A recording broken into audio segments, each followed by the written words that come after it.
ആർക്കാണ് ബുദ്ധിയില്ലാത്തത്? ബുദ്ധിയില്ലാത്തവൻ മൻ അസ്ബഅ നഫ്സഹു ഹവാഹാ വതമന്നാ അലല്ലാഹിൽ അമാനി. തോന്നിയതുപോലെ ജീവിക്കണമെന്ന് വിചാരിച്ചിട്ട് ജീവിച്ചു, തോന്നിയതൊക്കെ ചെയ്തു. അവന് തോന്നി അവളെ പ്രേമിക്കണം അവളെ കൂടെ, പിന്നെ തോന്നി അല്ല പിന്നെ ബണ്ട കൂടെയാണ്, പിന്നെ അവളെ കൂടെ, പിന്നെ തോന്നിയതല്ല അവളെ കല്യാണം കെ, പിന്നെ അവളെ തൊലാക്കല്ല, പിന്നെ വേറൊന്ന് കെട്ട, ഇങ്ങനെ തോന്നിയതൊക്കെ ചെയ്തു. പിന്നെന്താ അവൻ ചെയ്തത്? ഞാൻ മുസ്ലിമാണല്ലോ, രക്ഷപ്പെടുമല്ലോ എന്നൊക്കെ ഒരു തോന്നലിന്റെ ഉള്ളിലൊരു തോന്നലും, എന്ത് വൃത്തികേട് കളിച്ചാലും പിന്നെ ഒരു ഹജ്ജ് ചെയ്തല്ലോ ഉസ്താദന്മാരുടെ ദ്വാരക്കാൻ 100 രൂപ കൊടുത്താലേ ആ ദ്വാരക്കണ കബൂലാക്കിയ ഞാൻ രക്ഷപ്പെടുമല്ലോ. നീയാണ് പരമവിഡ്ഢി, നീയാണ് പരമവിഡ്ഢി. നിന്റെ ശരീരത്തെ നിനക്ക് കൺട്രോൾ ചെയ്യാൻ പറ്റിയില്ലല്ലേ, നിനക്ക് ഇഷ്ടമാണെന്നല്ലേ. ഇതാണ് ഇന്നത്തെ ഏറ്റവും വലിയ പ്രശ്നം. അതാ ചെറുപ്പക്കാരുടെ പ്രശ്നം. എന്താ നമ്മുടെ ഈ സിനിമകൾ പഠിപ്പിക്കണം? എന്താ ഇയാളോ അന്നൊക്കെ ഉസ്താദ്മാര് പറഞ്ഞു ഈ പെട്ടിയൊക്കെ നിങ്ങൾ കൂട്ടി വെച്ചോളി അല്ലേ, ഇത് ശൈത്താൻ പെട്ടിയാണ്. അന്ന് നമുക്ക് ഉസ്താദ്മാരെ കണ്ട് കളിയാക്കായിട്ട് ഇവർക്ക് ലോകം തിരിയില്ല. ഇപ്പൊ ആർക്കാപ്പ തിരിഞ്ഞത്? ലോകം ആർക്കാപ്പ തിരിഞ്ഞത്? ആ കാണുന്ന ന്യൂസ് നാളെ പത്രം വന്നാൽ കിട്ടും.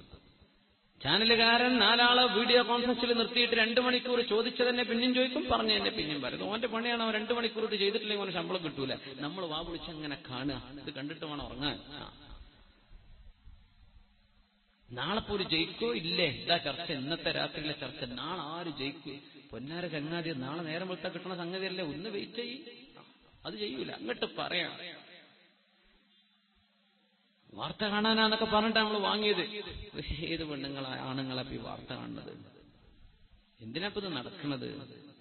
ഇത് കൺട്രോൾ ചെയ്യാൻ പറ്റണില്ലേ? എടുത്തൊഴിവാക്കിക്കോ, പറ്റം ഒഴിവാക്കിക്കോ എന്ന് ഞാൻ പറഞ്ഞ ഞങ്ങൾ കേൾക്കൂല, നിങ്ങൾക്കറിയാം. അതുകൊണ്ട് ഞാൻ പറയാണ്, ഇത് അള്ളാഹുവിന്റെ ഇഷ്ടപ്പെട്ട രീതിയിൽ അള്ളാഹു പറഞ്ഞതുപോലെ ഉപയോഗിക്കാൻ കഴിയുമോ? നീയും നിന്റെ പടച്ചോനായിക്കോ, നീ നിന്റെ റബ്ബുമായിട്ട് ഇതിന് തീർത്തേക്ക്. അതല്ല, ഇത് ഔട്ട് ഓഫ് കൺട്രോളാ. കുട്ടികൾ എന്തൊക്കെയൊക്കെ കാണും, പെണ്ണുങ്ങൾ വെറുതെ ഇരുന്ന സമയം കളയും, എന്നാ പിന്നെ എടുത്ത് ഒഴിവാക്കിക്കോ. അതിന് 2 ദിവസം കുറച്ച് പ്രയാസമൊക്കെ ഉണ്ടാവും, പിന്നെ ഒരു അയലോകത്ത് പോയി കാണലോടും, അതൊക്കെ ഉണ്ടായിക്കോട്ടെ. നിന്റെ വീട്ടിൽ അതിനവസരം കൊടുക്കണ്ട. സിനിമകൾ പഠിപ്പിച്ചതെന്താ? തന്നിഷ്ടം. അത് എനിക്കിഷ്ടം, എനിക്ക് ഓനോട് ഇഷ്ടമാണെന്ന് പറയിപ്പിക്കുക പെൺകുട്ടികളെ കൊണ്ട്. മുസ്ലിം കഥാപാത്രങ്ങൾ എന്നൊക്കെ പറഞ്ഞാൽ എന്താ? കുറെ പെണ്ണിട്ടുള്ള രാജ്യരും പിന്നെ വഴിതെറ്റി കണ്ടവന്റെ കൂടെ ഇറങ്ങിപ്പോണ മുസ്ലിം പെണ്ണും. ഇതാണ് നമ്മുടെ കഥാപാത്രങ്ങളുടെ ഇതിവൃത്തം അല്ലേ? എന്നിട്ട് എന്തായി പറയണത്? 15 വയസ്സുവരെ 20 വയസ്സുവരെ 18 20 വയസ്സുവരെ അന്തസ്സിൽ വളർത്തിക്കൊണ്ടുവന്ന വാപ്പ അല്ലേ?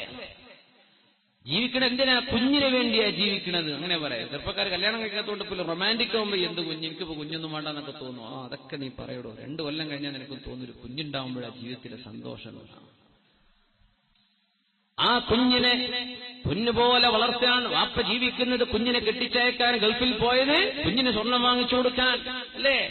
15 18 വയസ്സാകുമ്പോ 20 വയസ്സാകുമ്പോ കുഞ്ഞിന് കല്യാണം കഴിച്ച് നല്ലൊരു പുതിയാപ്പിളക്ക് ഏൽപ്പിച്ചു കൊടുക്കണം. അതിനുവേണ്ടി ജീവിതം മുഴുവനും അധ്വാനിച്ച് ആ മക്കൾക്ക് വേണ്ടി ജീവിച്ച് എല്ലാം ത്യാഗം ചെയ്ത് ആ കുഞ്ഞിനെ യോജിച്ച ഒരു വരനെ ഇവർ കണ്ടെത്താൻ. അറേഞ്ച്ഡ് മാരേജ്, ഇതാണ് ഇസ്ലാമിന്റെ സിസ്റ്റം. നമുക്ക് ഈ പ്രേമ കല്യാണം പറ്റൂല, അറിയാലോ, പറ്റില്ല.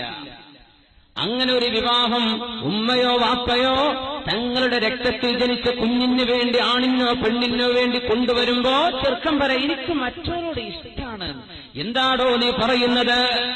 പെണ്ണ് പറയാ, എനിക്ക് പുതിയാപ്പിളെ വേണ്ട. ആരാണ് മോളെ നിന്നെ ഇത് പറയാൻ പഠിപ്പിച്ചത്? ആരാണ് നിന്റെ ഉസ്താദ്? ആരാണ്? അല്ലേ?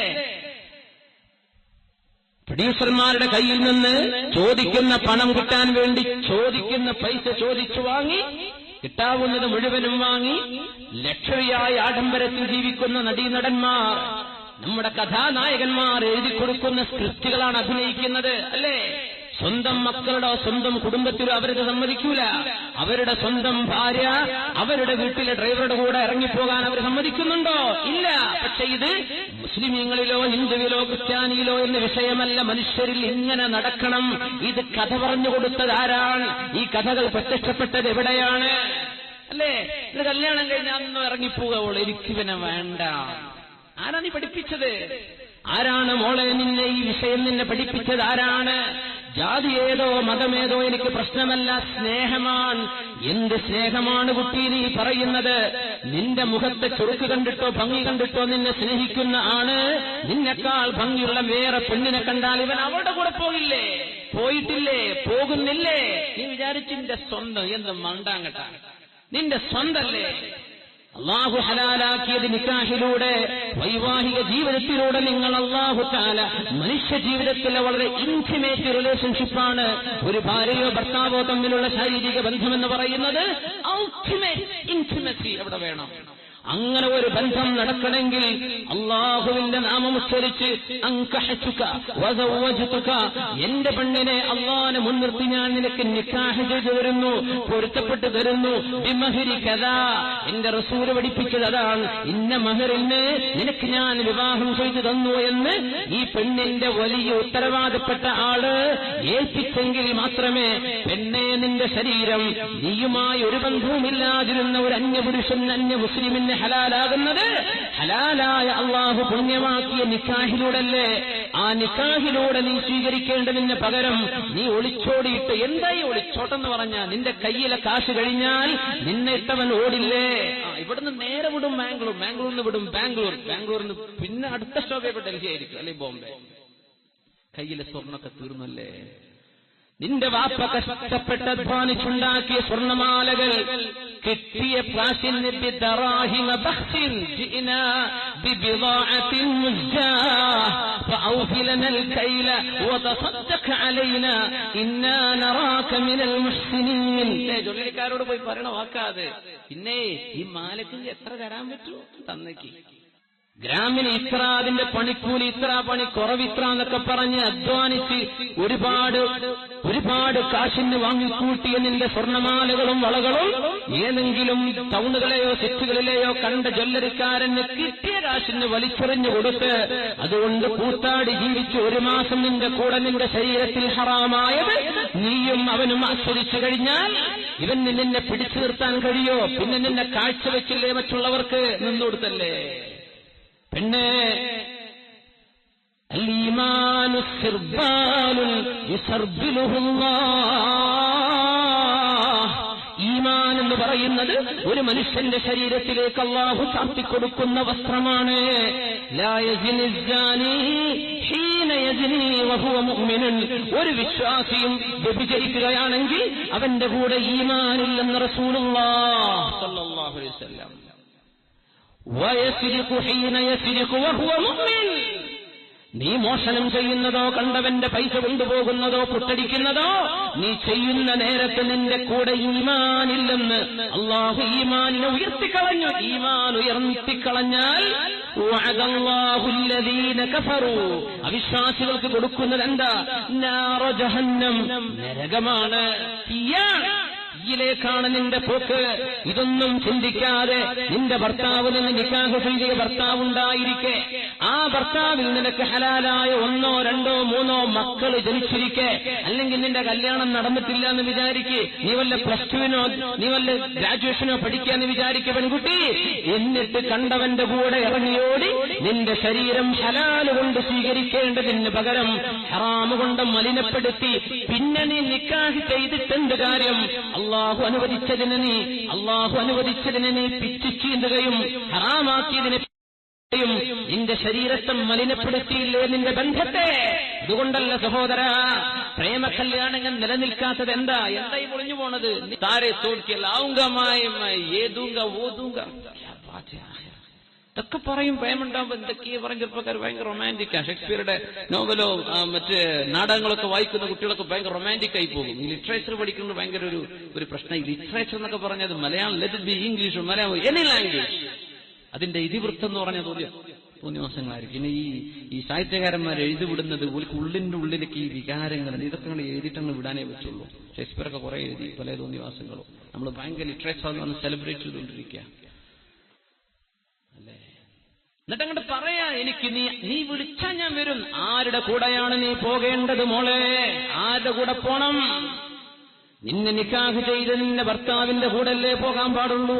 ചെറുപ്പക്കാരാ, നിന്റെ ജീവിതത്തിലേക്ക് അള്ളാഹുവിന്റെ നാമം ഉച്ചരിച്ചു വരുന്ന പെണ്ണല്ലേ നിനക്ക് അനുവദിക്കപ്പെടൂ. ഏതെങ്കിലും ഒരു പെണ്ണ് നിന്റെ കൂടെ നിന്ന് തന്നാൽ പോലും വലിമൻ ഖാഫ മഖാമ റബ്ബിഹി വനഹ അൻ-നഫ്സ അനിൽ ഹവാ ഫഇന്നൽ ജന്നത ഹിയൽ മഅവാ. അങ്ങനെ തോന്നിവാസത്തിന് തന്നെ വിളിക്കുന്ന പെണ്ണിനോടോ ആണിനോടോ ഞാനിതിനിൽ മോളെ ഞാനും നീയും മുസ്ലിമല്ലേ, നമുക്ക് അല്ലാഹുവിന്റെ സ്വർഗത്തിൽ പോവണ്ടയോ എന്ന് തിരിച്ചവൾക്കൊരു മെസ്സേജ് കൊടുക്കാൻ നിന്റെ വിരലുകൾക്ക് ആവതില്ലല്ലേ? അല്ലേ? നിന്റെ വാട്സപ്പിലോ നിന്റെ ഫേസ്ബുക്കിലോ എന്തെങ്കിലും ഇങ്ങനെ ലവ് മെസ്സേജുകൾ വരുമ്പോ നീ ഫ്രണ്ടായിട്ട് അന്യ ആണുങ്ങളെയോ പെണ്ണുങ്ങളെയോ ആഡ് ചെയ്യുന്നത് തന്നെ ഹറാം. ഈ ഫേസ്ബുക്ക് തന്നെ കിതാബ് കൊണ്ടപ്പോ കുടുങ്ങിയത് വല്ലാത്തൊരു കിതാബായി പോയി. ലാ യുഗാദിറു സഗീറതൻ വലാ കബീറ, അതിൽ എല്ലാ തെറ്റുമുണ്ട്, ചെറുതും വലുതൊക്കെ ഇല്ല. സുബ്ഹാനല്ലാഹ്. തിന്മയിലേക്ക് നമ്മുടെ സെക്ഷൽ ഏർജസ്, മനുഷ്യന്റെ വൈകാരികമായ തൃഷ്ണകളെ സ്റ്റിമുലേറ്റ് ചെയ്യുന്ന വാക്കുകൾ, അത്തരം മെസ്സേജുകൾ വരുന്ന സമയത്ത് ഒന്ന് റിപ്ലൈ ചെയ്യാതിരിക്കുകയോ അവൾക്കൊരു ഉപദേശം കൊടുക്കുകയോ അവനെ ഒന്ന് ഉപദേശിക്കുകയോ ഒരായത്തോ ഒരു ഖുർആനോ ഏതെങ്കിലും ഒരാളുടെ ഒരു പ്രഭാഷണത്തിന്റെ ലിങ്ക് എന്തെങ്കിലും അയച്ചുകൊടുത്ത് അവരെ നന്നാക്കേണ്ടതിന് പകരം അവരുടെ കൂടെ പിശാചിന്റെ കൂടെ ഇരുന്ന് നിങ്ങൾ തന്ത്രങ്ങൾ മെനഞ്ഞല്ലേ? അല്ലേ? വല്ലാഹു യഅലമു ഖായിനതൽ അയുനി വമാ തുഖ്ഫിസ് സുദൂർ. ഹൃദയങ്ങൾക്കുള്ളിൽ നിങ്ങൾ മറച്ചു വെക്കുന്നതെല്ലാം അല്ലാഹു കണ്ടുകൊണ്ടിരിക്കുകയാണ്. ലാ ഖൈറ ഫീ കസീരിൻ മിൻ നജ്വാഹും ഇല്ലാ മൻ അമറ ബിസദഖത്തിൻ ഔ മഅറൂഫ്. നിങ്ങളുടെ സംഭാഷണങ്ങളിൽ ഖൈറില്ല കേട്ടോ. അല്ലാഹുവിനെ പറ്റിയാണോ നിന്റെ ആഖിറത്തെ പറ്റിയാണോ അവിടെ ചർച്ച? അല്ലാത്ത ചർച്ചകൾ വൃഥാവിലാണ്. നിന്റെ ഒരുപാട് സെക്കൻഡുകൾ നീ നഷ്ടപ്പെടുത്തിയില്ലേ? കണ്ടവന്റെ കൂടെ ഇറങ്ങിപ്പോവാൻ ആരാണ് നിന്നെ പഠിപ്പിച്ചത് മോളെ? എന്റെ മുഅ്മിനെ, ഒക്കെ നമ്മുടെ TV സംസ്കാരമല്ലേ മുഅ്മിനെ? അല്ലേ? നിങ്ങൾ പറഞ്ഞു ഇവിടെ വേണമെന്ന് പറയേണ്ട ഉസ്താദന്മാര് ജാതി മതം നോക്കാൻ നീ ഇറങ്ങിപ്പോയിക്കോ. മുസ്ലിമായിട്ട് മസ്അല പറയാം. ഫിഖ്ഹിന്റെ മസ്അല എന്താ? മുസ്ലിമായിട്ട് ജീവിക്കുന്ന ആണും പെണ്ണും, മുസ്ലിമായിട്ട് നിക്കാഹ് ചെയ്ത ആണോ പെണ്ണോ, ഏതെങ്കിലും ഒരാൾ ഇസ്ലാമിൽ നിന്ന് പുറത്തു പോയാൽ ആ നിമിഷം അവരുടെ നിക്കാഹ് ബാത്തിലാണ്. ഒരാൾക്ക് ചെല്ലേണ്ട ആവശ്യമില്ല. ഇങ്ങനെ മുസ്ലിമായ ആണും പെണ്ണും അള്ളാഹു അനുവദിച്ച നിക്കാഹിലൂടെ വിവാഹത്തിലേക്ക് പ്രവേശിച്ചിട്ട് ഏതെങ്കിലും ഒരുത്തനോ ഒരുത്തിയോ യുക്തിവാദിയോ ഹിന്ദുവോ ക്രിസ്ത്യാനിയോ ഏതെങ്കിലും മതത്തിലേക്ക് ഇസ്ലാമേതര ദീനിലേക്ക് പോയാൽ ആ നിമിഷം രണ്ടുപേരും ഒരിക്കലും തന്നെ കൂടിച്ചേരാൻ പറ്റാത്ത രീതിയിൽ അവർ വേർപിരിയും. ഇതാണ് ശറഇന്റെ നിലപാട്. അതുണ്ടായിരിക്കെ പേരോ നാടോ ഊരോ സംസ്കാരമോ മതമോ നോക്കാതെ മുസ്ലിം പെണ്ണെ, നിന്നെക്കുറിച്ച് എനിക്ക് ബേജാറുണ്ട്. മുസ്ലിം ചെറുപ്പക്കാര, നിന്നെക്കുറിച്ചാണ് എനിക്ക് പ്രശ്നം. മുസ്ലിമീങ്ങൾ പലരുണ്ട്, അവരെ പറ്റിയല്ല. ആ ഉമ്മത്തിനെ പറ്റി എന്നോട് ചോദ്യമില്ല, ആ ഉമ്മത്തിനെ കുറിച്ച് എന്നോട് ചോദ്യമില്ല. പക്ഷേ മുസ്ലിമാണെന്ന് പറഞ്ഞു നടക്കുന്ന ചെറുപ്പക്കാര, ഇതാണ് അല്ലാഹുവിന്റെ നിയമമെന്ന് ഞാൻ പറഞ്ഞു തന്ന് നിനക്ക് വേണമെങ്കിൽ സ്വീകരിക്കാം, വേണ്ടെങ്കിൽ തള്ളിക്കളഞ്ഞോ. പറയൽ എന്റെ ബാധ്യതയാണ്. ഒരന്യ പെണ്ണിനെ, മുസ്ലിമല്ലാത്ത പെണ്ണിനെ, മുസ്ലിമിനെ പോലും മുസ്ലിമത്തായ ഒരു അന്യ ആണിനെയോ പെണ്ണിനെയോ ആരാണ് സഹോദര നിനക്ക് പ്രേമിക്കാൻ ലൈസൻസ് തന്നത്? അതാരാ തന്നത്? പിന്നല്ലേ ഒളിച്ചോട്ടം. നിനക്ക് പറയാൻ പറ്റൂ എനിക്ക് അവളെ ഇഷ്ടമായി. ആര് തന്നടോ? ആര് തന്നു ഇങ്ങനെ നിനക്ക് പെർമിഷൻ? ആര് തന്നു? അവനവന്റെ ശരീരത്തിന് ആഗ്രഹങ്ങൾ കാണും, ഹോർമോണുകൾ വളരും, ഇതൊക്കെ സയൻസ് പറയും. പക്ഷേ ഈ ശരീരത്തെ നിയന്ത്രിക്കുന്നതിനാണ് അല്ലാഹു സ്വർഗം തരുന്നത്. ഇതൊന്നുമില്ലെങ്കിൽ പിന്നെ എന്ത് പണിയാണ് നമ്മളോട് ചെയ്യുന്നത്? ഇന്ന് എന്തിനാ സ്വർഗം? എന്താണ് സ്വർഗം? സ്വർഗം 3 ബെഡ്റൂം ഫ്ലാറ്റ് അല്ല എന്ന് മനസ്സിലാക്കണം. സ്വർഗമെന്ന് പറയുന്നത് കേവലം ഒരു വില്ലല്ല, കേവലം ഒരു അപ്പാർട്ട്മെന്റ് അല്ല. അല്ലാഹുവിന്റെ സ്വർഗമെന്ന് പറയുന്നത് ആകാശങ്ങളോളം ഭൂമികളോളം വിശാലമായത്. അതുമാത്രമോ? അതിനാ അഹ്ലുൽ ജന്നതി മൻസില, നാളെ സ്വർഗത്തിലേക്ക് വരുന്ന ഏറ്റവും ചെറിയ പ്രതിഫലമുള്ള ആള് യുഅതാഹു മിസ്ലൈ ദുനിയാ, ഈ ലോകത്തിന്റെ 2 ഇരട്ടി വലുപ്പമുള്ള ലോകമാണ് സ്വർഗത്തിന്റെ ഏറ്റവും ചെറിയ പ്രതിഫലം. എങ്ങനെ? സ്വർഗത്തിന്റെ ഏറ്റവും ചെറിയ പ്രതിഫലം ഈ ലോകത്തിന്റെ ആറങ്ങാടിയോ കാഞ്ഞങ്ങാടോ അല്ല, കേരളോ ഇന്ത്യയോ അല്ല, ഏഷ്യയോ നമ്മുടെ ഭൂമിയോ അല്ല, ഈ മഹാപ്രപഞ്ചത്തിനോളം 2 വലുപ്പമുള്ള ലോകം അള്ളാഹു തരുന്ന ആർക്ക്? ഏറ്റവും ചെറിയ പ്രതിഫലം അതാണ്. പിന്നെ വലുതിന്റെ കഥ എന്താ? ഇതൊക്കെ കിട്ടണമെങ്കിൽ എനിക്കത് തോന്നി ഞാനങ്ങോട്ട് ചെയ്തു അല്ലേ? നിന്റെ തോന്നലിനല്ല അള്ളാഹു നിനക്ക് ഓക്സിജൻ തന്നത്. നിന്റെ മൂക്കിലൂടെ കയറിക്കൊണ്ടിരിക്കുന്ന ഓക്സിജൻ അത് എടുക്കാൻ പോലും നിനക്ക് തോന്നുന്നില്ല. അത് ഒരു ശ്വസിക്കണമെങ്കിൽ നീയത്ത് വേണമെന്ന് പറഞ്ഞാൽ എത്ര ആൾ മരിച്ചു പോയേനെ. ശ്വസിക്കണമെങ്കിൽ നീയത്ത് വേണ്ടിയിരുന്നു. ഞാൻ ഇപ്പൊ ഒന്ന് ശ്വസിക്കട്ടെ, അള്ളാ ഞാൻ ശ്വസിക്കാൻ മറന്നുപോയല്ലോ. ഇതൊന്നും നീ അറിയുന്ന പോലുമില്ലല്ലോ. എത്ര കൂളായിട്ടാണ് നമ്മൾ ശ്വസിക്കുന്നത്. ഹാർട്ട് ബീറ്റ് ചെയ്യുന്ന നമ്മൾ വല്ലതും അറിയുന്നുണ്ടോ? വലിയൊരു സാധനം ഒരു സെക്കൻഡിൽ 70ഓളം ലിറ്റർ രക്തം ഒരു മിനിറ്റിൽ പമ്പ് ചെയ്തുകൊണ്ടിരിക്കുക. വല്ലതും അറിയുന്നുണ്ടോ? ഒന്നും. ഈ തലയും നിന്റെ ബ്രെയിനും നിന്റെ ഹാർട്ടും നിന്റെ ലിംസ് നിന്റെ ശരീരത്തിന്റെ അവയവങ്ങൾ ഇതൊക്കെ തന്നത് എന്തിനാ? അള്ളാഹ് പറഞ്ഞ പോലെ ജീവിക്കാനാ. അത് അള്ളാന്റെ ലോകമാണ്. റബ്ബിന്റെ നിയമം ഇവിടെ വേണം. അള്ളാഹുവിന്റെ ലോകമാണിത്. ഇവിടെ വന്നത് നീയല്ല. ഈ ലോകം പടച്ചത് നീയല്ല. ഇവിടുത്തെ വൃക്ഷങ്ങളോ ഇവിടുത്തെ നാളെ സൂര്യൻ ഉദിക്കും നമ്മൾ പ്രതീക്ഷിക്കുക. ആരറിഞ്ഞു? ആരായി സൂര്യനെ ഉദിപ്പിക്കുന്നത്? യുണൈറ്റഡ് നേഷൻസോ USA-യോ? ഏത് രാജ്യമാണ്? നാസയോ? ഇവർക്കൊക്കെ വല്ലതും ചെയ്യാൻ പറ്റുമോ? സൂര്യൻ നാളെ ഉദിക്കുന്നില്ല എന്ന് കരുതിയാൽ എന്ത് ചെയ്യാൻ പറ്റും? നമ്മൾ പ്ലാൻ ചെയ്തിട്ടുണ്ട് നാളത്തെ രാവിലത്തെ പരശുവിന് കോഴിക്കോട്ടേക്ക് പോകണം. നാളെ പരശു ഉണ്ടോന്നോ നാളെ സൂര്യ ഉദിക്കുന്നുണ്ടോന്നോ ആരറിഞ്ഞു? ഈ ഭൂമിയെ കറക്കണ്ടേ? ആരായി കറക്കണത്? അല്ലാഹു ജല്ല ജലാലു. അതിനനുസരിച്ച് സൂര്യന്റെ ഭ്രമണം നടക്കണം. ആര് നടത്തുന്നു? അല്ലാഹു ജല്ല ജലാലു. യാ അല്ലാഹ്, അല്ലാഹുവിന്റെ ലോകത്ത് ഓക്സിജൻ ശ്വസിക്കുന്ന മനുഷ്യ, ഇവിടെ റബ്ബിന്റെ നിയമമുണ്ട്. ലക്ഷക്കണക്കായ പ്രവാചകന്മാരിലൂടെ പരിശുദ്ധ ഖുർആനിലൂടെ, ഇസ്ലാം ഖുർആൻ എന്നൊക്കെ പറയുന്നത് ഭയങ്കര ആവേശ. ഈ ഖുർആന്റെ നിയമമാണ് നമ്മൾ ഈ പറയുന്നത്. ഖുർആനിന്റെ നിയമമായി പറയുന്നത് അള്ളാഹ് പറഞ്ഞ പോലെ ജീവിക്കാമെന്ന ലോകമാണിത്. ഇവിടെ അള്ളാഹുവിന്റെ നിയമമാണ്. God rule.